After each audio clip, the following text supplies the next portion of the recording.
ജനുവരിയിലും ഫെബ്രുവരിയിലുമായി 2264 കോടി രൂപയാണ് Indian box ഓഫീസിൽ സിനിമകൾ നേടിയ ഗ്രോസ് കളക്ഷൻ.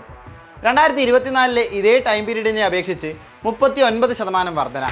ബോളിവുഡിൽ നിന്നെത്തിയ പ്രൊപ്പഗാൻഡ ചിത്രം ചാവയും, പ്രദീപ് രംഗനാഥന്റെ ഡ്രാഗനും, തെലുങ്ക് ചിത്രം സംക്രാന്തികി വസ്തുനം, ശങ്കറിന്റെ ഗെയിം ചേഞ്ചർ, അക്ഷയ് കുമാർ ചിത്രം സ്കൈ ഫോഴ്സ് തുടങ്ങിയവയാണ് അതിൽ പ്രധാന കോൺട്രിബ്യൂട്ടേഴ്സ്. എന്നാൽ ജൂണിലേക്ക് എത്തുമ്പോൾ ഈ വർഷം തുടക്കത്തിലുണ്ടായ കുതിപ്പല്ല സിനിമാ മേഖല ഇപ്പോൾ തുടരുന്നതെന്ന് കാണാം. മാർച്ചിൽ 580 കോടിയും ഏപ്രിലിൽ 813 കോടിയും മെയ്യിൽ 1136 കോടി രൂപയുമാണ് ഇന്ത്യൻ ബോക്സ് ഓഫീസിലെ ഗ്രോസ് കളക്ഷൻ എന്നാണ് ഓർമാക്സ് മീഡിയ പുറത്തുവിട്ട റിപ്പോർട്ടിൽ പറയുന്നത്. കഴിഞ്ഞ വർഷത്തെ അപേക്ഷിച്ച് കളക്ഷനിൽ 27% വർധനവുണ്ടെന്നും റിപ്പോർട്ട് കൂട്ടിച്ചേർക്കുന്നു. എന്നാൽ ബോക്സ് ഓഫീസിൽ കോടികൾ നിറഞ്ഞെങ്കിലും എല്ലാ സിനിമയും കൊമേഴ്ഷ്യലി സക്സസ് ആണോ? അല്ലെന്ന് പറയേണ്ടി വരും. ശങ്കറിന്റെ ഗെയിം ചേഞ്ചർ മുതൽ കമൽഹാസന്റെ തഗ് ലൈഫ് വരെ അതിനുള്ള ഉദാഹരണം നീളുന്നു.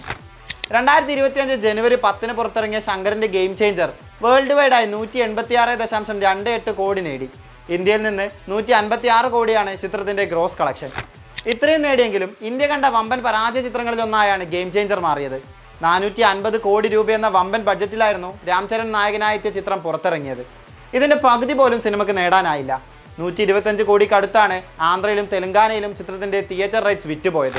വിതരണക്കാർക്ക് ലാഭത്തിലേക്ക് എത്തണമെങ്കിൽ 350 കോടിയോളം വേണമെന്നിരിക്കെയാണ് ചിത്രം അമ്പെ പരാജയമായി മാറിയത്. സംവിധായകൻ ശങ്കറിന് വൻ വിമർശനവും ഇതിനു പിന്നാലെ നേരിടേണ്ടി വന്നു. തിയേറ്ററുകളിൽ പരാജയപ്പെട്ട മറ്റൊരു ചിത്രമാണ് സൽമാൻ ഖാന്റെ സിക്കന്ദർ. AR മുരുകദോസിന്റെ സംവിധാനത്തിൽ പുറത്തിറങ്ങിയ ചിത്രത്തിന്റെ ബഡ്ജറ്റ് 200 കോടിക്ക് മുകളിലാണ്. എന്നാൽ ചിത്രത്തിന് വേൾഡ് വൈഡായി 185 കോടിയോളം മാത്രമേ നേടാനായുള്ളൂ എന്നാണ് ട്രാക്കിംഗ് വെബ്സൈറ്റായ സാഗ്നിൽക്ക് റിപ്പോർട്ട് ചെയ്യുന്നത്. അതേസമയം മെയ് 1 പുറത്തിറങ്ങിയ അജയ് ദേവ്ഗണിന്റെ റെയ്ഡ് 2 237 കോടി രൂപയുമായി ഹിറ്റടിച്ചിട്ടുണ്ട്. ജൂൺ 6 പുറത്തിറങ്ങിയ ബോളിവുഡ് ചിത്രം ഹൗസ്ഫുൾ 5ഉം 248 കോടിക്ക് മുകളിൽ നേടി തിയേറ്ററുകളിൽ വിജയക്കുതിപ്പ് തുടരുന്നുണ്ട്. ബോളിവുഡിന്റെ വമ്പൻ തിരിച്ചുവരവിനുള്ള തുടക്കമായി ഈ വിജയങ്ങളെ കണക്കാക്കാം. തമിഴ് സിനിമകളാണ് പ്രധാനമായും കളക്ഷനിൽ തകർന്നു വീണത്. വമ്പൻ താരങ്ങൾ 300-400 കോടിയൊക്കെ നിസ്സാരമായി നേടിയെടുക്കുന്ന കോളിവുഡിൽ ഇത്തവണ 200 കോടി പോലും കടന്നത് ഒരൊറ്റ ചിത്രമാണ്, അജിത്തിന്റെ ഗുഡ് ബാഡ് അഗ്ലി. കമൽഹാസനും സൂര്യയും വിക്രവുമെല്ലാം വമ്പൻ സിനിമകളുമായി എത്തിയെങ്കിലും പലരും വിയർത്താണ് തിയേറ്റർ വിട്ടത്. അജിത്തിന്റെ തന്നെ വിടാമുയർച്ചി 135 കോടി നേടിയെങ്കിലും 200 കോടിക്ക് മുകളിലാണ് ചിത്രത്തിന്റെ ബഡ്ജറ്റ് എന്നാണ് റിപ്പോർട്ട്. വൻ ഹൈപ്പിലായിരുന്നു കാർത്തിക് സുബ്ബരാജ് സൂര്യ കോംബോയുടെ റെട്രോ എത്തിയത്. എന്നാൽ ആ ഹൈപ്പ് കാത്തില്ലെന്ന പ്രതികരണങ്ങളോടൊപ്പം കളക്ഷനും വൻ തോതിലിടിഞ്ഞു. റെട്രോയ്ക്ക് 100 കോടി പോലും നേടാനായില്ലെന്നാണ് ട്രാക്കർമാർ റിപ്പോർട്ട് ചെയ്യുന്നത്. പരാജയങ്ങൾ അവസാനമായി എത്തി നിൽക്കുന്നത് കമൽഹാസന്റെ തഗ് ലൈഫിലാണ്.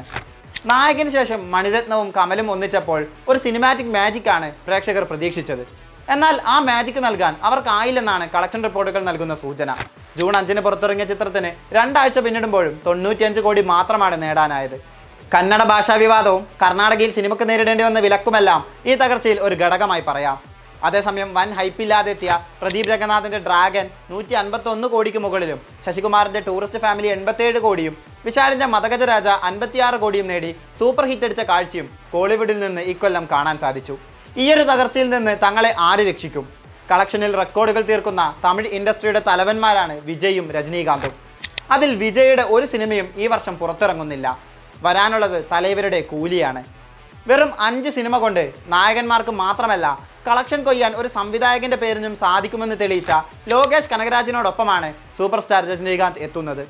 കൂടെ വമ്പൻ സ്റ്റാർ കാസ്റ്റും. ചിത്രത്തിന്റെ വിദേശ റൈറ്റ്സ് റെക്കോർഡ് തുകക്ക് വിറ്റുപോയെന്നാണ് പുറത്തുവരുന്ന റിപ്പോർട്ടുകൾ. പോസിറ്റീവ് കൂടി വന്നാൽ കോളിവുഡിലെ സകല റെക്കോർഡുകളും നിഷ്പ്രഭമാക്കാൻ കൂലിക്ക് സാധിക്കും. തമിഴ് സിനിമാ കളക്ഷനിൽ അവരുടെ തല വീണ്ടും ഉയർത്തും. അതേസമയം 200 കോടികളുടെ തിളക്കത്തിലാണ് മലയാള സിനിമ. മോഹൻലാലിന്റെ എമ്പുരാൻ, തുടരും എന്നീ ചിത്രങ്ങൾ 2025 ഇന്ത്യൻ ബോക്സ് ഓഫീസിലെ ഗ്രോസ് ഡൊമസ്റ്റിക് കളക്ഷനിൽ ആദ്യ 10-ലുണ്ടെന്ന് ഓർമാക്സ് മീഡിയയുടെ റിപ്പോർട്ടിൽ പറയുന്നു.